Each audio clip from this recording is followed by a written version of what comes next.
दोस्तों, आज spouse visa Canada के बारे में बात करेंगे। हस्बैंड वाइफ दोनों में से कोई भी एक पर्सन अगर कनाडा पीआर या सिटीजन है तो दूसरे को वो कनाडा पीआर के लिए स्पॉन्सर कर सकता है। यहाँ से ही इमिग्रेंट होके दूसरा एप्लीकेंट जाता है। सो स्पाउस वीजा अगर अप्लाई करना है तो किन बातों का ध्यान रखना चाहिए और कौन एलिजिबल है स्पाउस वीजा के लिए और किन किन बातों से आप इस कैटेगरी के लिए एलिजिबल नहीं होंगे। सबसे पहले, क्योंकि स्पाउस केस है, इसका अप्रूवल रेट जिस चीज पे डिपेंड करता है वो है प्रूफ ऑफ रिलेशनशिप। यानी हस्बैंड ऑफ वाइफ का जो रिलेशनशिप है वो जेन्युइन रिलेशनशिप होना चाहिए। कनाडा पीआर के लिए या कनाडा जाने के लिए ये रिलेशन ना बना हो। सो एक जेन्युइन रिलेशनशिप को शो करने का तरीका, पहले मैरिज फोटोज। 50% फोटोज मैरिज की होती हैं, 50% फोटो पोस्ट मैरिज। सबसे पहले तो मैरिज में कौन कौन सी सेरेमनीज होती हैं, उनकी कितनी कितनी फोटोज आप दे रहे हो।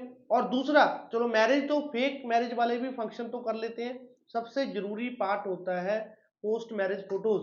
मैरिज के बाद कहाँ कहाँ गए, किसी की मैरिज अटेंड की, किसी की बर्थडे पार्टी अटेंड की, किसी फंक्शन में गए, किसी ने आपको खाने पे बुलाया, जितना हो सकता है सभी को इंफॉर्मेशन कलेक्ट करो, फोटोज कलेक्ट करो और अपनी अपनी अपनी जो अपनी एप्लीकेशन है उसके साथ सबमिट करो। दूसरा, रिलेशनशिप सोशलाइज।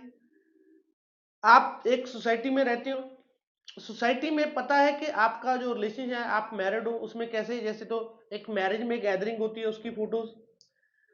फेसबुक इंस्टाग्राम आजकल हर कोई यूज कर रहा है, उस पर आप फोटोज कैसे डाल रहे हो उसकी इंफॉर्मेशन साथ में दो। अभी ऐसा ना हो कि पहले तो आप फेसबुक पे फोटोज 6 मंथ बाद डालते हो, अभी डेली एक फोटो डालो, ऐसा भी नहीं करना चाहिए।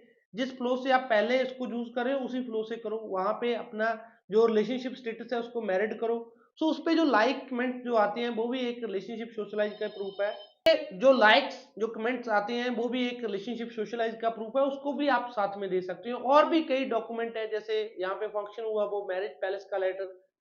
सबसे जरूरी, वे ऑफ कम्युनिकेशन। जब सेपरेशन का पीरियड है, लाइक हस्बैंड वाइफ में से आप ट्रैवल करके कनाडा जाओगे तो उस पीरियड में आप बातें कैसे करते हो, किस माध्यम के थ्रू बात करते हो, आप वीडियो कॉल करते हो उसके स्क्रीनशॉट, आप वॉइस कॉल करते हो उसके स्क्रीनशॉट। सो एक स्ट्रांग प्रेजेंटेशन होनी चाहिए। उसमें जो स्पॉन्सर है उसकी भी प्रोफाइल मैटर करती है, वो कनाडा में क्या काम कर रहा है, कितना टैक्स पे कर रहा है। सो उसकी बैंक स्टेटमेंट कैसी है, कोई सोशल असिस्टेंट कोई वो कैनेडियन गवर्नमेंट से तो नहीं ले रहा।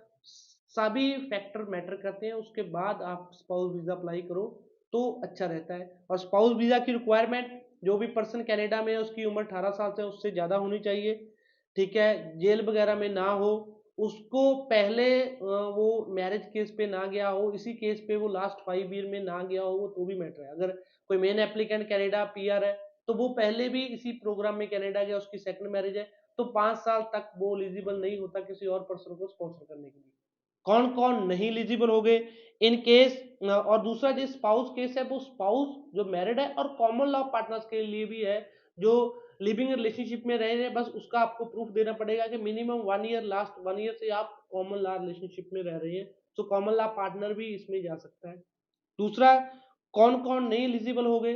अगर पहले मैंने आपको बताया कि आप जो स्पॉन्सर है वो पहले इसी केस में कनाडा गए हो, स्पाउस केस में ही गए हो और उसको भी 5 साल का पीरियड ना हो, तब तक वो एलिजिबल नहीं है इसमें अप्लाई करने के लिए।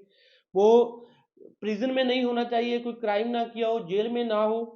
सो दूसरा, कोई लोन वगैरह उन्होंने ना देना हो।